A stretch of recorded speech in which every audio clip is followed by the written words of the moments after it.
Hey Aries, welcome to your weekly reading for the 22nd to 29th of September. I am Charlene Lizette. Whether you are new or whether you are returning, a massive thank you to you. Either way, I hope you click subscribe and become a part of our collective. I was shuffling and the Ace of Cups just like flew out and I was like, okay.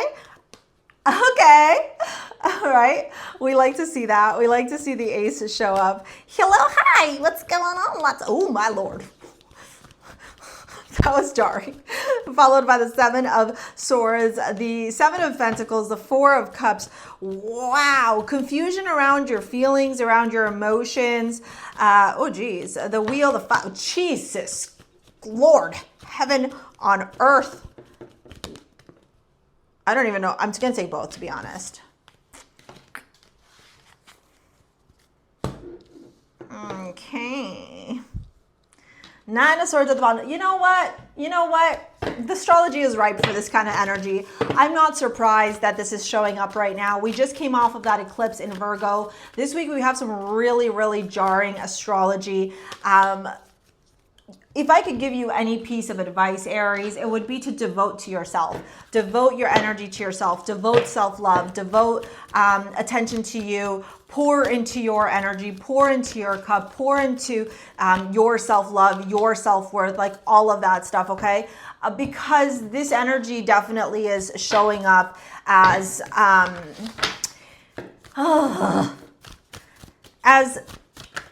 realization or a reckoning here. Yeah, look at this. Star family, you're part of Team Soul's call and support. So please know that you're not alone. Then we have gratitude. I'm thankful for this life and the opportunities that it presents. And then we have Vesta devotion. Sorry, there you go. My advice to you this week, Aries, wherever you're at in this world, whatever dynamic you're at, devote time to you. Pour into your cup. Whether that's through exercise, whether that's through focusing on your financial stability, whether that's through self-care, self-love, like going to the spa, taking a day off, therapy, do you get what? Meditation, like anything where you are devoting time and energy to you. And the reason I say this is because we started off so strong with the Ace of Cups, which I thought was going to be really exciting, but this is why a tarot it's really important to learn how to read tarot.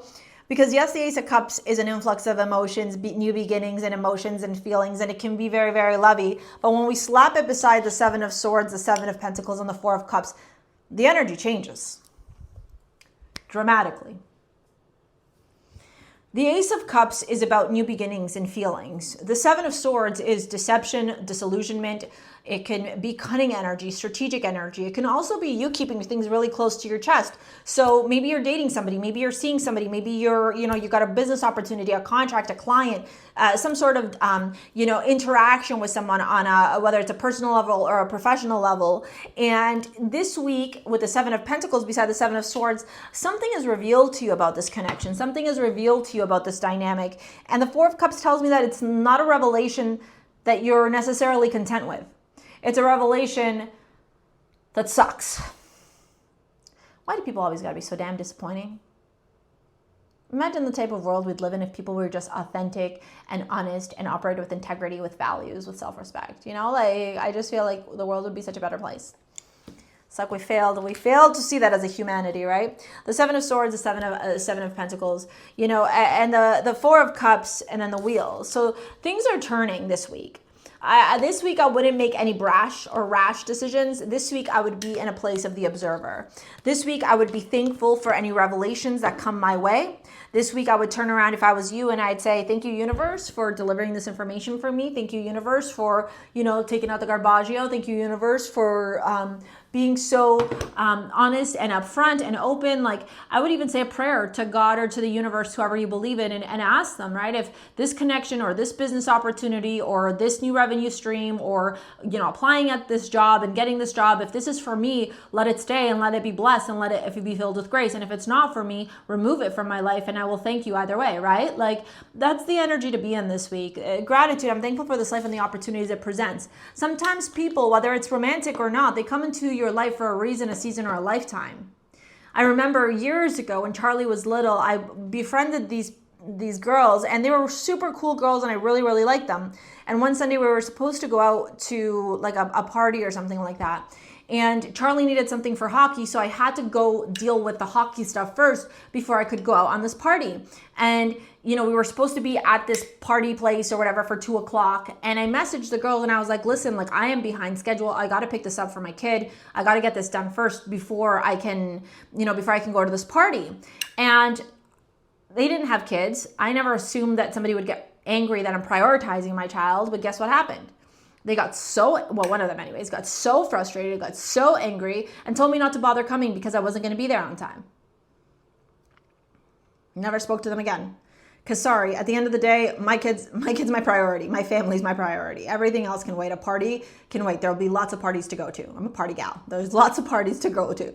My child, and I'll never put my child in the backseat for anything, but it's a realization, a recognition here, a truth about somebody, right? I thought we were going to be good friends. I thought there was a good rapport building here. Surprise! And eclipses will do that to you. That's what I'm saying. It's not just romantic. This is boundaries around your partnerships, around your health, around your routine, around your schedule, around your day-to-day life, around the day-to-day decisions that you are making to fill up your own cup and also your own personal hygiene. And hygiene doesn't just have to do with like showering and cleaning your butt and your armpits, which I hope you do. It also has to do with the environment, the energy, the people that you surround yourself with.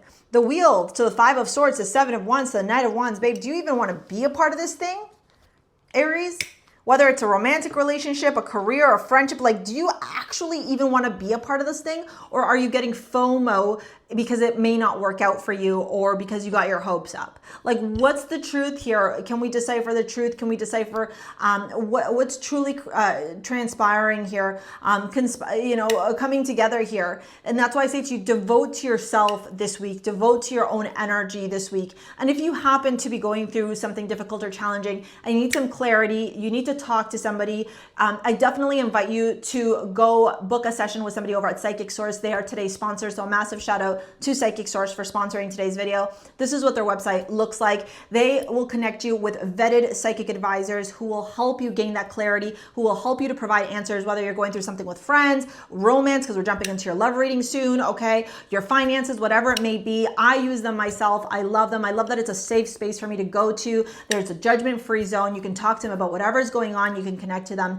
either via a telephone call, a video call, or by message, okay? And for those of you that are new to Psychic Source, you are lucky enough, thanks to Psychic Source, to get up to the first 40 minutes for just $19.80, which is a $240 value. So this is the link to book a session with them or down in the description box below. And a massive thank you to Psychic Source for sponsoring today's video, especially because eclipses, all of this stuff going on is definitely just bringing in, did you see that? Bringing in I thought it was the 7 of Swords. Bringing in so much change, so much revelation, and I get it. Sometimes it can feel very jarring and it can feel very, very scary to have to deal with this kind of stuff, right? To have to navigate these curveballs, right? So a massive thank you to Psychic Source for sponsoring today's video. Let's go into your love reading now. We got the High Priestess, the 3 of Pentacles, and the Devil.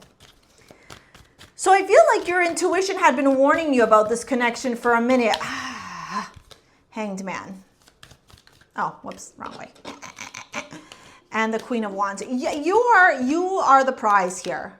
7 of Wands, the Devil. Knight of Pentacles at the bottom of the deck, 4 of Cups. Yeah, I feel like this person was talking to you or wanting to get to know you, not because they genuinely had feelings for you, but because they liked the idea of you. They saw you as the prize. They saw you as the Queen of Wands. They saw you as the High Priestess. They saw you as this very magnetic, magnificent, confident, charismatic person. And so they wanted your energy, but they didn't want to reciprocate, and they didn't want to be the type of partner or committed romantic individual in your life that you require.